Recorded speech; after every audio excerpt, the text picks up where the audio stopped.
Baik Mbak, perkenalkan nama saya Ingrid Safitri Romaru. Saya seorang konselor di layanan Biro Psikologi Mercubuana Yogyakarta. Di sini saya yang akan mendampingi Ibu dalam sesi konseling saat ini. Sebelumnya saya terima kasih ya Ibu telah datang ke layanan Biro Psikologi kami dan mempercayai kami. Sebelumnya biar lebih akrab, ini dengan Ibu siapa? Ibu bisa panggil saya dengan Hime, tapi nama lengkap saya Aisyah Hime. Oh iya, Aisyah Hime. Iya. Jadi biar lebih akrab saya panggil Mbak. Mbak apa Ibu nih? Ya, saya belum nikah, jadi panggil saja iya. Mbak aja cukup lah. Mbak Hime ya. Iya. Mbak Hime, Masya Allah. Namanya bagus gitu kayak. Sebenarnya asli mana sih Mbak?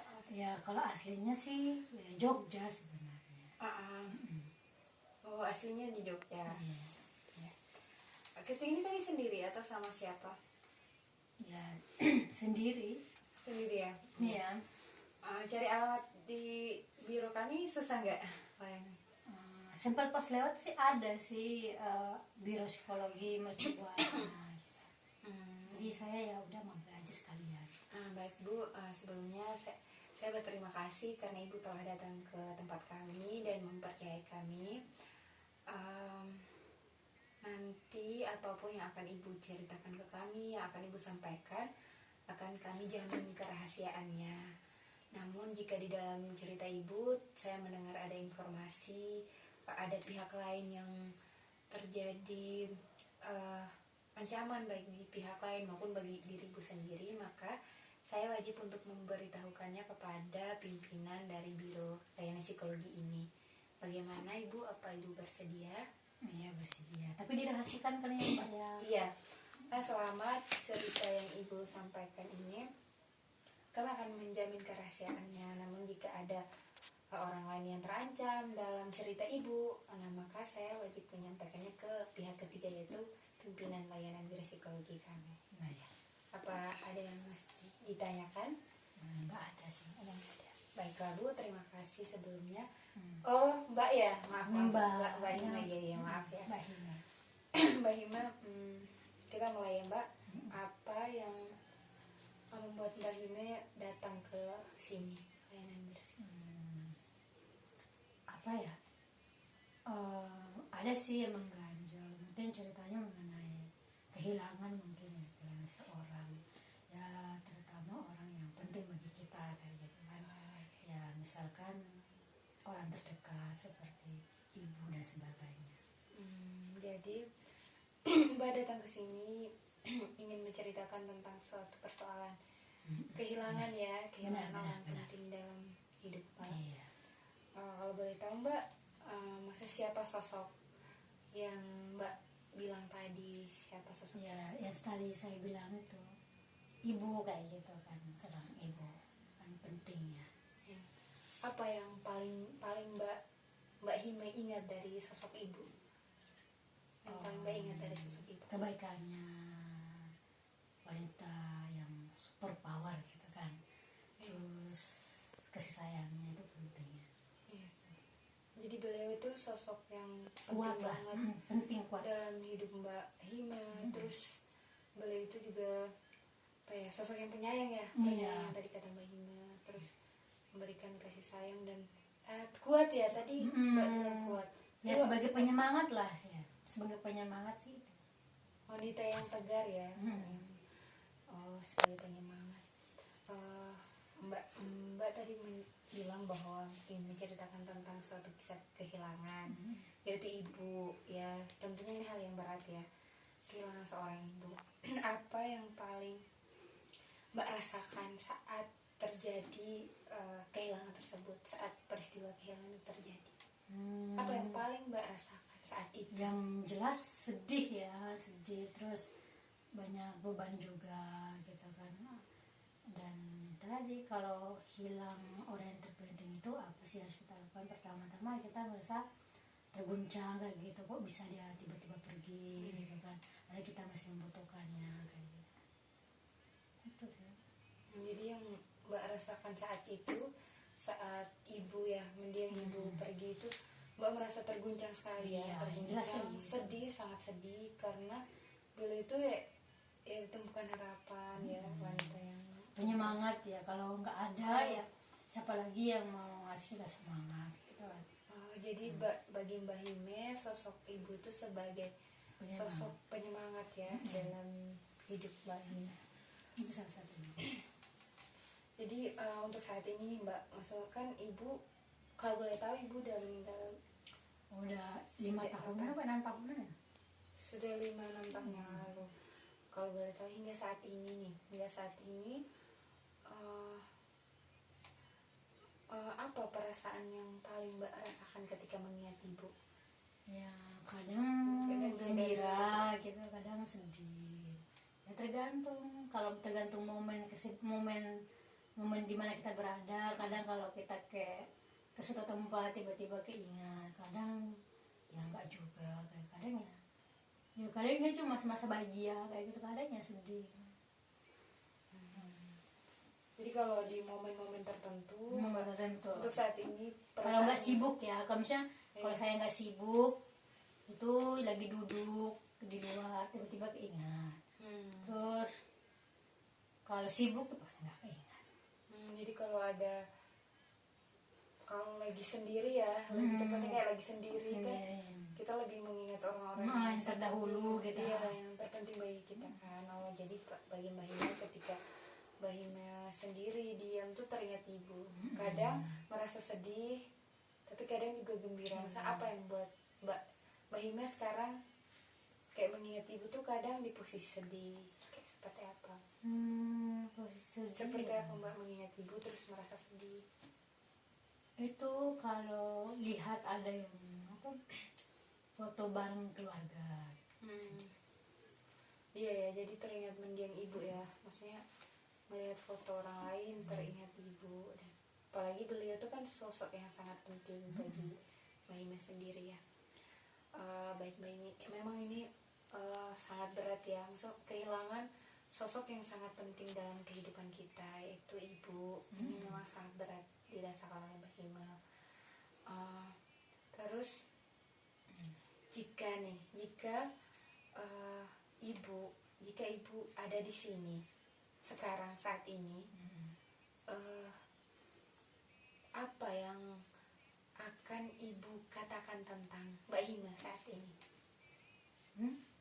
Jika ibu saat ini berada di sini, menurut Mbak Hime apa yang ibu akan katakan tentang Mbak Hime? Pengen ngumpul sih sebenarnya. Kalau bilang ya ayo kumpul bareng gitu. Untuk saat ini. Kalau mau bilang ya pengen ngumpul kayak. Jadi kayak Mbak Hime tuh punya harapan untuk berkumpul ya dengan sosok ibu, dengan keluarga gitu lah kadang. Ya pengen cerita-cerita ya. Kalau saat ingin cerita, misal kalau ibu di sini apa yang ibu ingin katakan ke Mbak Hime? Atau nasihat menurut Mbak Hime saat ini kalau ibu ada di sini paling ibu mengatakan nasihat seperti apa? Mbak Hime? Gak tahu ya, paling nanti bilangnya semangat aja, ayo jalan hidup bersama-sama. Iya. Kan Mbak Hime udah menjalani masa-masa bersama ibu ya, dalam waktu yang lama gitu. Dan ibu baru pergi setelah pergi 5 atau 6 tahun yang lalu. Dan Mbak Hime kadang merasa sedih akan hal itu. Nah, dari masa-masa yang Mbak Hime alami bersama ibu, makna dan hikmah hidup apa yang Mbak Hime bisa ambil ketika bersama-sama dulu sama ibu tentang kehidupan? Saya kayak makna kehidupan selama Mbak dengan ibu kayak gitu, apa makna kehidupannya Mbak dapat dari ibu, dari sosok ibu sendiri? Mungkin pelajaran hidup mungkin ya apa ya, itu dari ibu tentang kehidupan. Semangat mungkin ya, memberikan semangat, terus mempelajari hal-hal yang kayak rumah, seperti memasak dan sebagainya. Jadi itu menurut Mbak Hime itu pelajaran yang berharga ya, hikmah yang bisa Mbak Hime ambil. Kayak mempelajari mempelajari sesuatu yang seharusnya belum dipelajari. Dari sosok ibu ya. Sosok ibu tuh seperti apa sih emang biasanya di kehidupan waktu bersama-sama? Orangnya penyayang, Hmm. terus ya kadang ya dulu kan sering masih agak-agak labil ya, jadi kadang sering bertengkar. Habis itu ya terus saling baik. Ya. Terus itu tadi maksudnya memberikan pembelaan, jadi ada pembelaan tersendiri kayak gitu. Iya sih. Pembelaan ke Mbak Hime sendiri. Ya. Maksudnya jadi kalau ada apa-apa kan, ada sesuatu yang kita rasakan di luar nggak enak, kita bisa cerita ke ibu kayak gitu. Oh iya, berarti kayak sosok ibu tuh tempat Mbak Hime bercerita ya. Kayak ada hal-hal yang mungkin tidak menyenangkan di luar, Mbak Hime bisa datang ke ibu dan bercerita. Ini sih memang sosok ibu kan tempat yang nyaman bagi kita ya, bercerita. Dan kalau terjadi kehilangan tentu sangat berat lah bagi kita untuk menjalani itu. Iya. Terus dari selama bersama ibu nih, tadi kan makna apa yang atau hikmah yang bisa Mbak ambilkan dari ibu, dari bagian pengalaman mana sih dalam kehidupan Mbak Hime bersama ibu yang menurut Mbak Hime nih, bagian pengalaman ini yang sepertinya berharga banget nih bagi kehidupanku ke depan, itu apa? Apa ya? Selama bersama ibu, pengalaman apa gitu yang menurut Mbak Hime, wah ini berharga untuk kehidupanku ke depan Pengalaman apa? selama hidup bersama ibu. Kalau pengalaman sih banyak.